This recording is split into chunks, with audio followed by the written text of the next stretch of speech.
Hey guys, I wanted to share with you that we just received confirmation that we won a pretty good contract for our area. It is a local sports complex that we're going to be taking care of all the maintenance for, and I want to share with you how I ended up securing that job.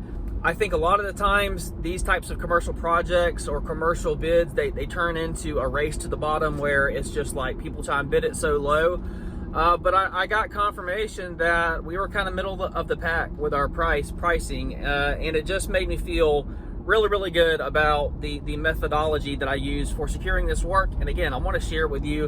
And while I'm not going to share our actual estimate out on YouTube, because frankly, there's a lot of my competitors in the area that look at my channel, and that's okay. But I mean, I got to keep some things close to chest, right?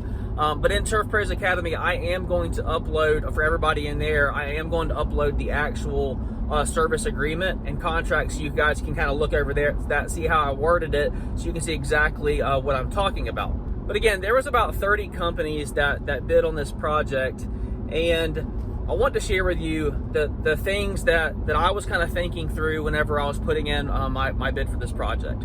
The first was speed, okay? Once I found out that this organization needed somebody, I didn't want to be like the 12th, 13th, 14th, or 15th bid they got. You know, I wanted to be one of the first people that they saw, okay? So it was very important to act with speed. So as soon as you know that there's something up for bid, speed is your friend in these situations, okay? You make a good impression by coming out of the gate, being one of the first people that has interaction with the decision makers. It was shocking to me, you know, that 30 companies were putting in estimates and bids for this project, and over half of them, like, didn't even follow up or just took forever. Like, that is what we're dealing with, guys. So look, first thing, speed, okay? You want to be one of the very first ones to put in your bid and make contact with the organization. Number two is professionalism. In your wording, in your communication, in your write-up, in your service agreement or your contract, it needs to sound like you have done this before, okay? If you are just kind of like, nah, we'll do it for this, and you don't have anything like kind of itemized and actually it looked like you've done this before, it's going to be very difficult, you know, for somebody to take you seriously, frankly. Like, you need to be pretty thorough and have a scope of work document laid out as to like, hey, this is exactly what you get by choosing us, okay? So the second thing is being very professional in your communication with the company that you are trying to get work for. Third is your estimate, your service agreement, your contract. It should not be a price with services listed. A service agreement, whether you're doing a residential estimate for somebody or commercial, it's a sales letter. It is a sales page, okay? It just happens to have numbers on it that shows how much they have to pay. But it's not just like, these are the services you get, this is how much you have to pay. No, we got to be more thorough. These estimates to commercial properties are sales letters, okay?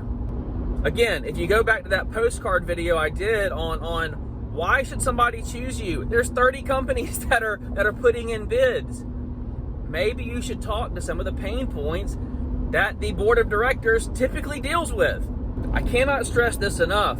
A lot of times, you know, we just throw out a bid with numbers and these are the services and that's it. But I'm telling you, your close ratio will improve drastically if you will start thinking of your estimates as sales letters, as sales pitches that just happen to have numbers on them. So again, if you're in Turf Pros Academy, I'm going to upload that document for you so you can actually just look through the feathers that I put in our cap. You know, you can actually look at those and say, hey, that's a pretty good idea. I never thought of that. But let's say you're not in Turf Pros Academy and you're just like, man, I want to close more commercial work, some year-round work. You need to start thinking of your estimates as sales letters which just happen to have numbers attached to them. So finally, we came in middle of the pack to low middle of the pack, all right? There was people that was way cheaper than us. There was people that was way more expensive than us. But I found out we were middle of the pack to low middle of the pack, which is exactly where I thought that we were supposed to be. Typically, my prices are on the extreme high end in our area. However, I really wanted this project. I know that it's going to be an area that we can go to and work all day at.